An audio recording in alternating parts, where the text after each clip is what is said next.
So we have a couple of guys who are doing and implementing these practices and these principles that Ray's been talking about today, local from the area. And take the time to ask them questions, learn from them. And again, I would like to just talk about the mentor network. You know, it's really important to work together. I don't know if I've heard Ray say this today, but I've heard him say this many times. You know, if you're working with 4 or 5 guys, that's 5 times the knowledge you get out of that year. If you go it alone, it takes you 5 years to get that same level of knowledge and experience. You work with 5 other guys, you get 5 times the knowledge that one year. You do it again, 10 times the knowledge. It's exponential. It's really important. I can't stress it enough. So take advantage, ask them their questions. They're going to each introduce themselves, talk about their operation, pass the mic, and then when they're done, we'll open it up for questions. Start with you. Thanks. Okay, Doug Yankee. This is our location here. If you were here earlier, you already heard me speak about that.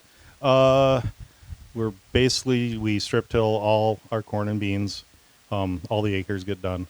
And I guess we run about 1,500 acres. So not a real large farm by any means. I guess any questions, you can ask these guys. Travis Sandberg from Ortonville, about 800 acres. I'd been doing no-till for 5-6 years, some cover crops, and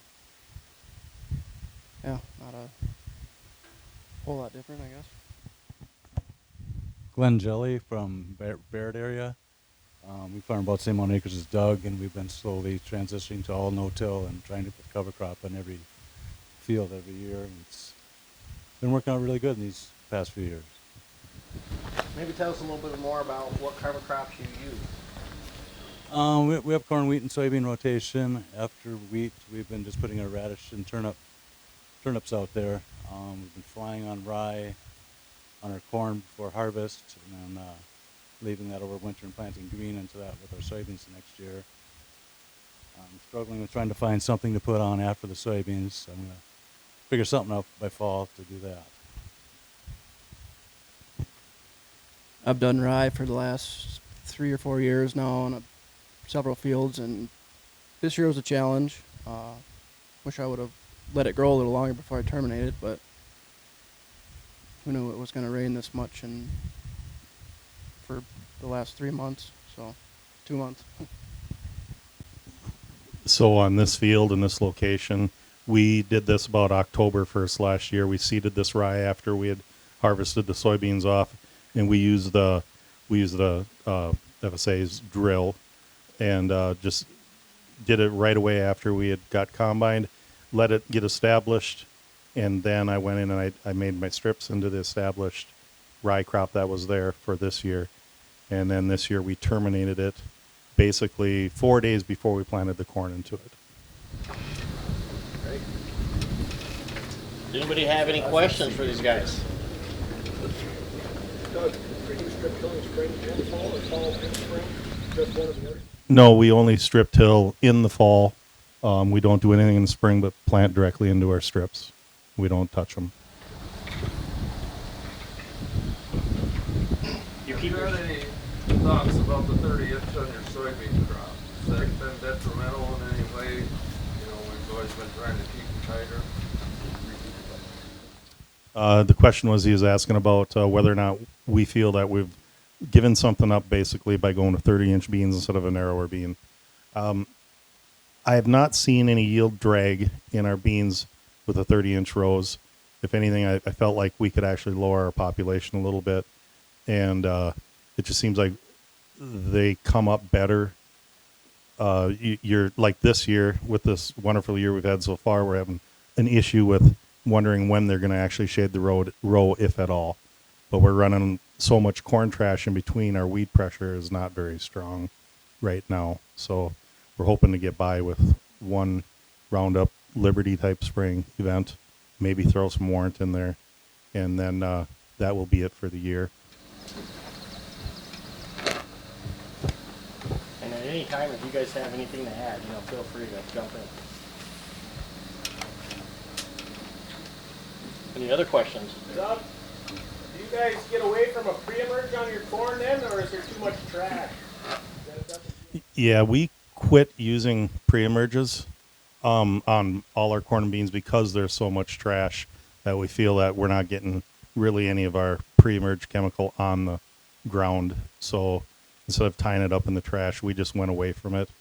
And so far, it's been working that way. Yeah, I like to call it residue. Yeah, I'm sorry. The question was, or the answer was, he likes to call it residue. What's your fertilizer program for your nitrogen? And how do you get it on? Okay, so in the fall, we variable rate P and K with our strip till bar. So that's available right away next year because it's had overwinter to break down and stuff.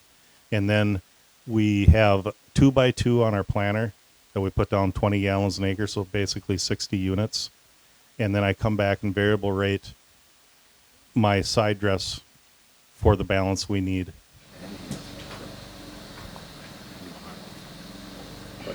For each of the panelists, I'd like to hear what was your aha moment that made you decide to go into these sort of practices?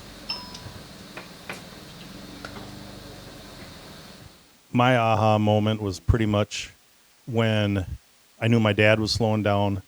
I wasn't sure my son Nick was going to come into the farm yet, for sure. I know he always wanted to, but it was still questionable. And being able to reduce that labor and the big tractor thing and all, and being able to get my work done basically by myself, that was a big factor because I didn't want to have to hire a full-time employee because he'd only be part-time because I didn't have enough stuff to keep him busy year-round the size of the farm I am. So that was part of it, but just research. I always wanted to do the reduced tillage thing because, and the basically not having to till in the spring was a big factor, and still being able to get my fertility where I thought I needed it to be. I thought that was my big moment. I guess I just wanted to reduce erosion. A few years ago, I remember it was a really dry fall around Thanksgiving, and a big windstorm came up, and it just started getting dark, and dust was blowing. I went over to my no-tilled field, and it was clear. I mean, nothing was blowing off of it, and I said, well, aha, this is it. So. For me, it was kind of, first of all, government programs helped me get started in the cover crop journey. And after seeing the reduced expenses and how nice the ground was the next year to plant into, so it really got me started into it. And then losing help. It's a lot less work if you no tilling. And like I say, not watching your soil blow over into the neighbor's field is a big benefit. And the wildlife benefits too, because I don't hunt, but I like watching it, and the deer and the pheasants. It's just amazing how they like the cover crops and the no-tilled fields. How about in the no-till? How do you guys manage your nitrogen? Because with Doug, it's going in the strip and stuff like that. What do you guys end up doing? I got 2x2 on my corn planter, so I put half of my end down there, and the rest is put down with a stabilizer on the top. I am in the process of buying a deep bander, so I'll be able to deep band my nitrogen in the future. I don't have a nitrogen on the planter yet. My plan is to do that, but I've been spreading urea over top of the stabilizer, and then the row cleaners on the planter slightly work it in, and that seems to been working fine for me for now. So, Doug, do you, when you strip, do you keep your strip in the same spot, or are you moving it over? Okay, the question was, our strip, is it consistent in the same spot every year? No, we move it over the 15 inches. We go back and forth. I don't want to plant my beans in the corn root ball zone, and I want to keep my fertility fairly even on the P and K side. So we're always moving that. And actually the N side is too, because then when I come back with my side dress bar, we're putting N in between them rows where the corn's going to be next year.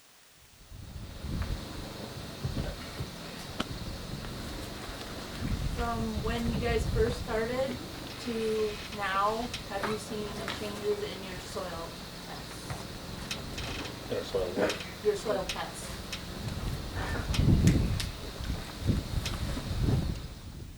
I would say that there hasn't been a lot of fertility difference in their soil tests. We're hoping to see some of those nasty things work themselves away. I can't give you an honest answer on if it's gotten better or worse, but it's been the same. I haven't seen a big loss where it's like, oh man. And I've reduced my fertility by roughly 40% across the board, except for on the end side that I'm still putting down 100, 120 units depending on. Yeah, I'd say the same. Not a whole lot of changes. I mean, let's say the organic matter is going up, little by little, and I've been reducing my fertility quite a bit every year, and Yeah, I'm in agreement. Organic matter, I guess, on our fields we've been doing it the longest, has gone up at least 2%. And we have cut our rates of fertilizer a little bit without sacrificing any yield. I blame that. I attribute that to the increased organic matter, because I think we're having a lot of mineralized N out there. This year we did some trials where we cut our nitrogen rate by 50, 60, and 80 pounds per acre on a field to see if we are over fertilizing. Are your fields well drained? No. Some of them are, and that's something I've noticed is a real benefit of the no-till. The wet spots are disappearing, and there's more moisture on the hilltops. We can attribute that to the better water infiltration.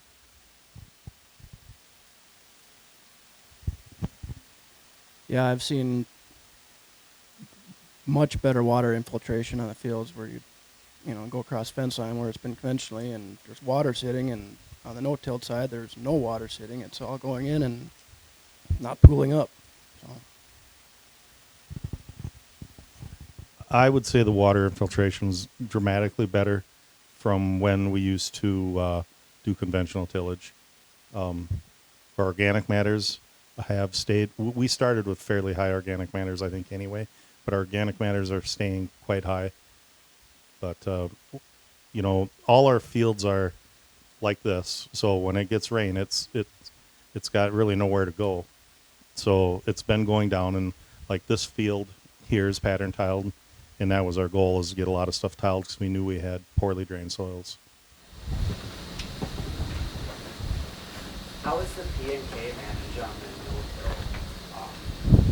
Is it been broadcasted over the top? And if so, have you ever done split a soil sample instead of a 6-inch probe, split the top grade from the bottom grade to see is there that layer on the soil surface with your potassium phosphorus? Yeah. That's a tough one. Question was the P and K on the no-till side. How do you manage that? And I'm still trying to get better practices in. Trying to get away from dry in the fall, go more liquid in the spring. In furrow with the P and K, and maybe some foliar stuff in the future. Been playing around with that, and Humix and Fulvix, starting to look at that stuff, and it's a lot to learn, to change. And We haven't done any tests to see if there is a zone of really high fertility on top of the P&K, but when we do put it on, we try and do it when there's a living cover out there, so it doesn't wash away. Hopefully the water will work it in. And we are in the future going to start in with a single disc applicator, injecting it in so it gets down to where the roots are. Can you talk about a train wreck, maybe something that didn't work, but again, thinking about those things as learning experiences, but because lots of times we want people to kind of know what doesn't work as well as what does work. Something that didn't work for you that was kind of a good learning experience.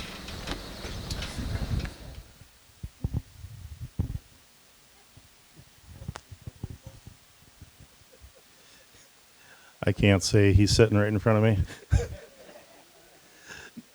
No, honestly, in my mind, Mother Nature creates issues that you can't foresee always, and we've had a couple of those that I didn't foresee, like a train wreck one year. It wasn't a train wreck; it popped out of it, but it was one of those aha moments, like, what did I do wrong?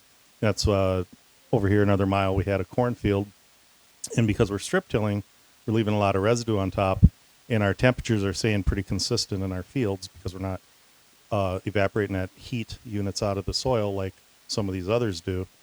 And I just sprayed, and it was like a day later, and I'm like, oh my God, did I just kill my crop?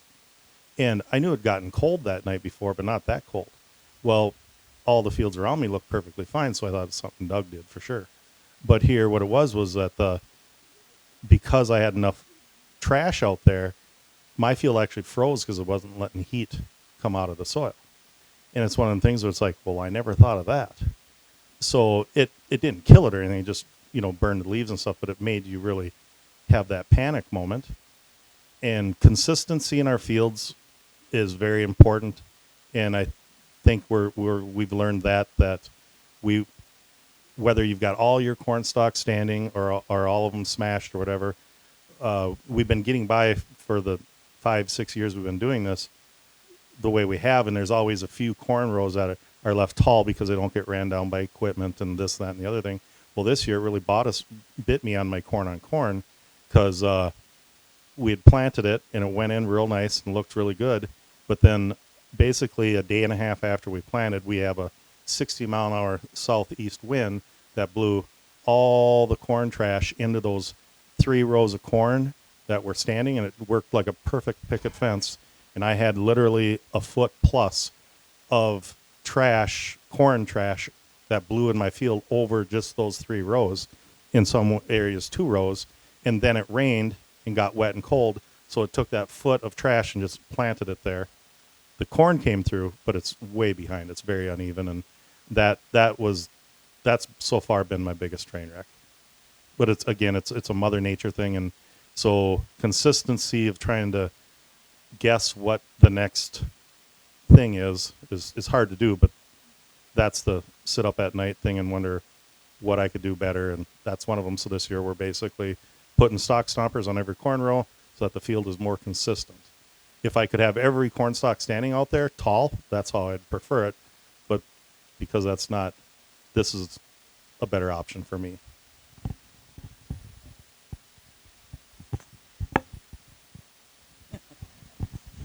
I guess we're lucky. I've had no real train wrecks. It's been a few years. It's taken a little longer to get in the field than the neighbors, which drives me crazy. So when we were doing conventional tillage, we were always first in.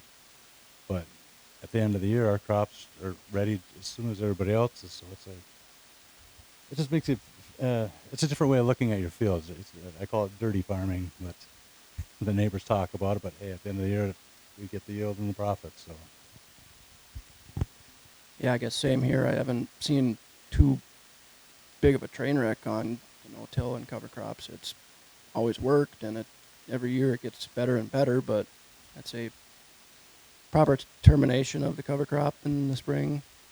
If it's a dry year, you want to do it earlier. Wet year like this, I wish I would have let it grow a little longer and maybe it would have sucked up some moisture. But I don't know. Just stick to the plan and don't give up. How are you guys all terminating, or when are you terminating your cover crop? I just use Roundup. This year I planted my beans green into it. I let it go for like 2 weeks, and that's when I terminate it. And so far, that's the only pass across that field. I might have to go back again with some Liberty or 2,4-D, but like I said, wish I would have let it grow longer this year to suck up more moisture. So. In the corn, we terminated it 4 days before we planted. So we planted into it, and it was a foot tall, and it was still green, but like Roundup works slowly, So, but then it by 5 days after we'd planted, it was quite yellow and down, and that was it. We're actually part of a study to check on what's the best time to terminate, and we've been doing 2 weeks before at planting and 2 weeks after for the termination. And on our experience so far, either before or at planting is the best. If you wait too long in a dry year, you start losing some yield by waiting 2 weeks.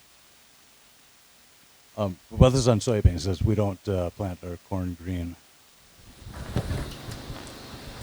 Can you all speak to the partnerships and resources you've found to help you with these things, whether that's NRCS or things like the Soil Health Coalition? What you said you're in a study for some things. What are those resources that you've used? The study is through the University of Minnesota. I've used the NRCS programs, EQIP, and the RCCP program. Some private funding like through ADM and the Soil Health Coalition. That's where most of our help has come from. I've used EQIP in the past. This year it was hard to get funding, but that's, I guess, all I've used so far. Yeah, we also use the EQIP program to help with the initial purchase of our soil warrior. And that's pretty much the main thing. And then just a lot of reading and studying at night. So you guys are talking about a lot of trash you're seeing, so residue management, water infiltration, things like that seem to be a problem that first year. Is that stuff that gets better? I mean, would you guys tell people, hey, a lot of those problems go away, or if you're finding it's taking a long time and they're not going away? It's a slow process. It's not overnight that you do this practice and all of a sudden, boom, you're good to go and everything's, unicorns and rainbows. So it's on the corn side of it, we've switched corn heads and doing different things to try and manage our residue and, put more of it over the row instead of fanning it out over everything. So we're not moving so much to make our clean strip in the fall. But I'd say that as your learning curve, it's like, ooh, can't do that, got to do that. It has gotten better. And I think a lot of it is just your human nature second guessing yourself, going out there and is like, is this going to work? This looks pretty tough. There's times that we make strips in the fall and in cornfields and you're like, were we out there? Because you can hardly see them. They're not like super pronounced. But we've fine-tuned and got them better. But we've had, consistent bean yields and very good germination with all our crops with that system, with the trash and without. So just being confident in what you're doing and moving forward with it. Yeah.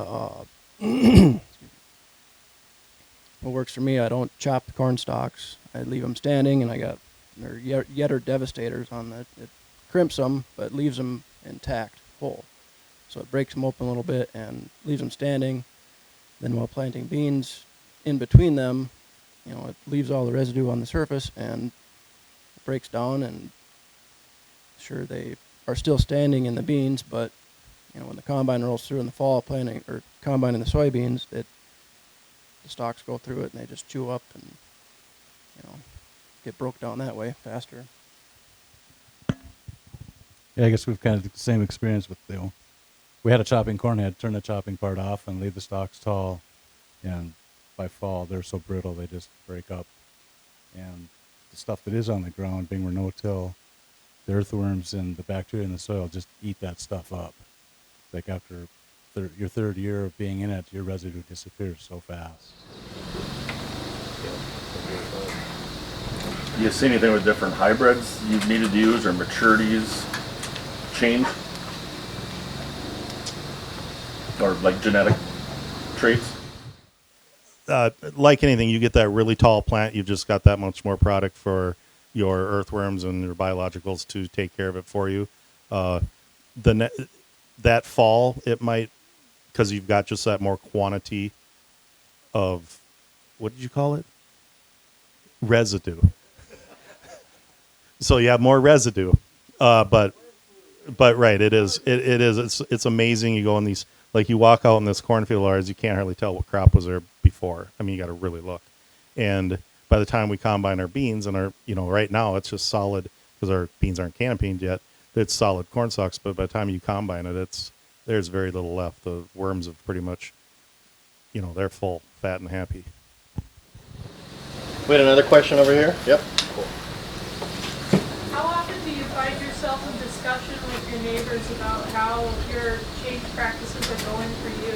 Word of mouth is really a powerful thing. So have you managed to convince any of your farmer friends and neighbors to give things a try?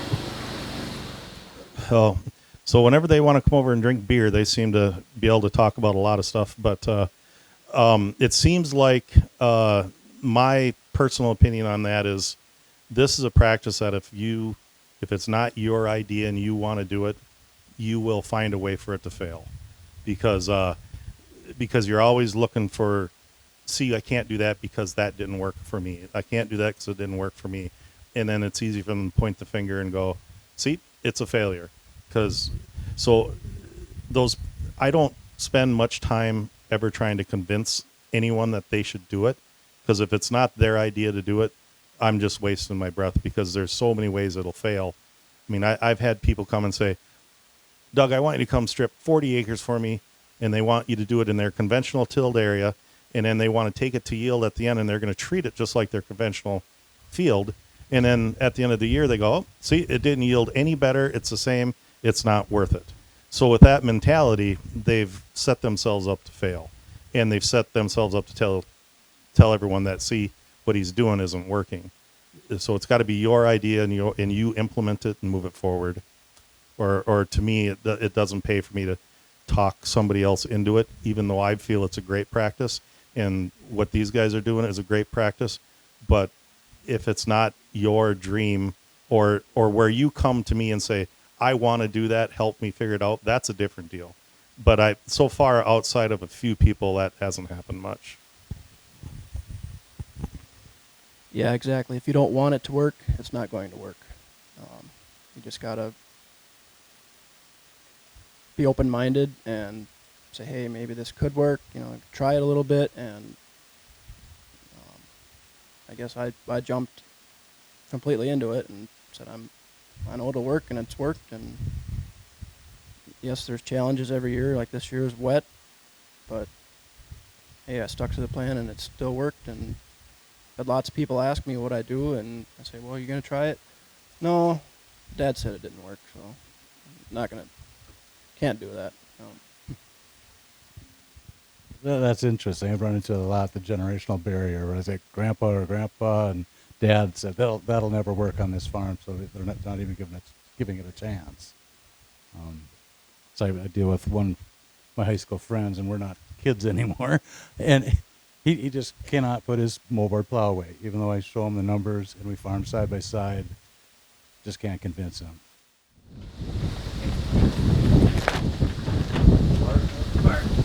Do you guys find yourself working with the same agronomist you had 15 years ago, or did you seek somebody else out because you wanted to change your practice?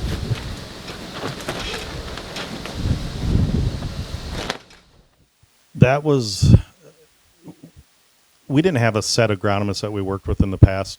My dad was very good at all that stuff, so I relied on him a lot. His knowledge base, he had all the soil science classes at the U and everything, and so me growing up, he was teaching me those things. So we really didn't have an agronomist we worked with that much.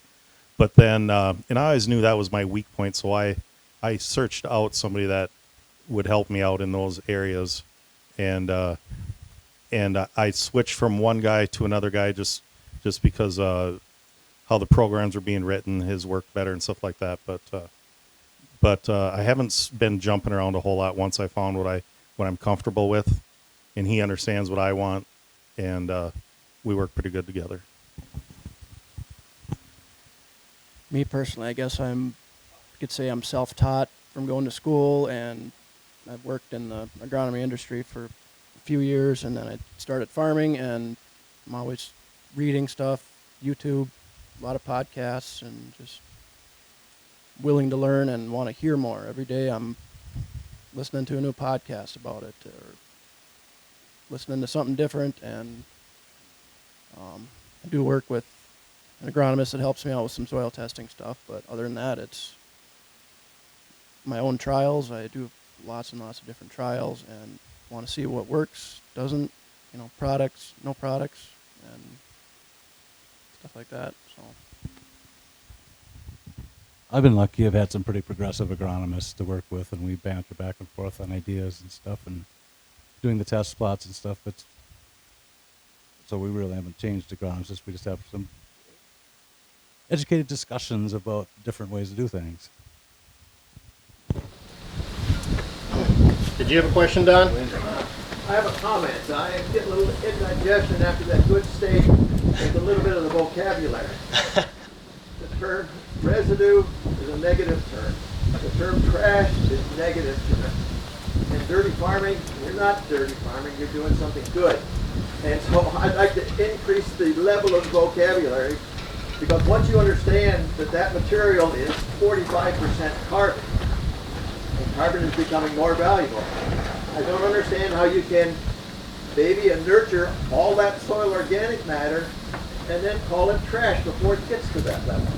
So it's important that we use the right vocabulary, and if we use that, and if Mark, if you don't take this to heart, I'm going to talk to you again. Just call it what it is, because it's one of the most valuable resources you have, and it's a result of Mother Nature helping you recycle the resources and benefit from it.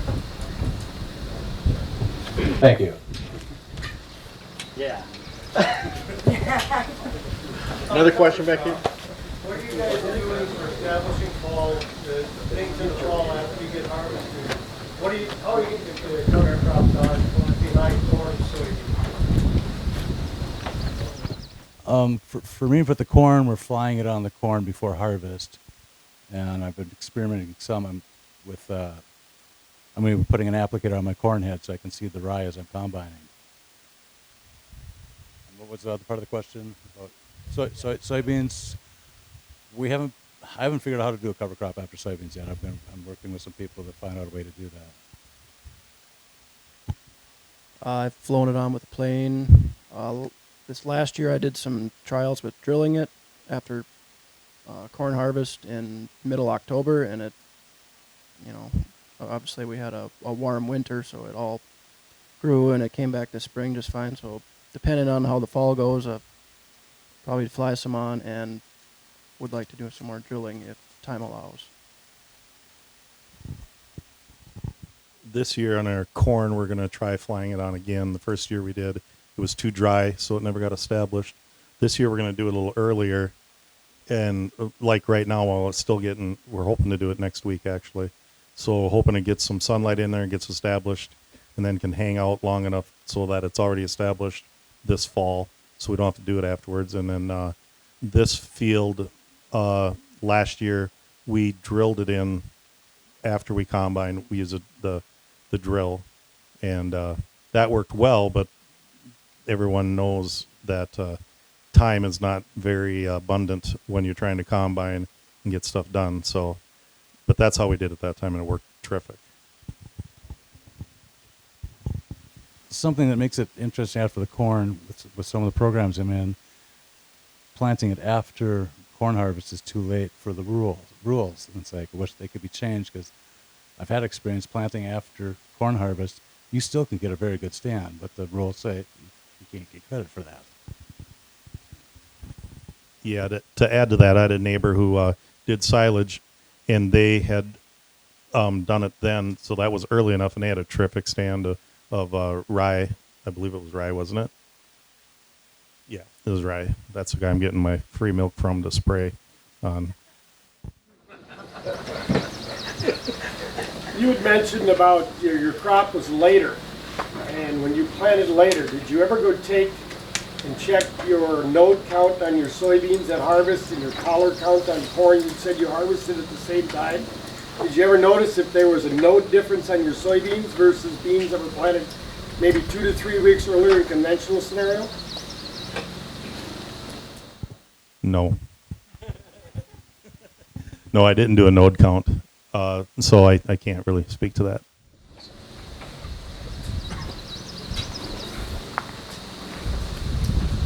Are any of you integrating livestock, or have you looked towards that, and what are your thoughts around that? I do not have livestock to integrate to it, but I know it would be a great fit. This is again just reading and studying on it. It looks like it's a great deal. So unless I can get my free milk guy to start letting his cattle out on my land, right now, no. I don't have livestock, but I do have a friend that asked me if he could graze some corn stalks for me this fall, and then we're still thinking about that. So I have had the neighbors bring their cattle over. If it's a dry fall, I think it's a great benefit. The 1 year it was wet and they didn't move their watering area around, so it kind of destroyed the field where the watering area was. But I think in general it is a benefit. All right. Well, then I think we'll go ahead and move into the next session. Can we get a big round of applause for these guys? Thank you very much.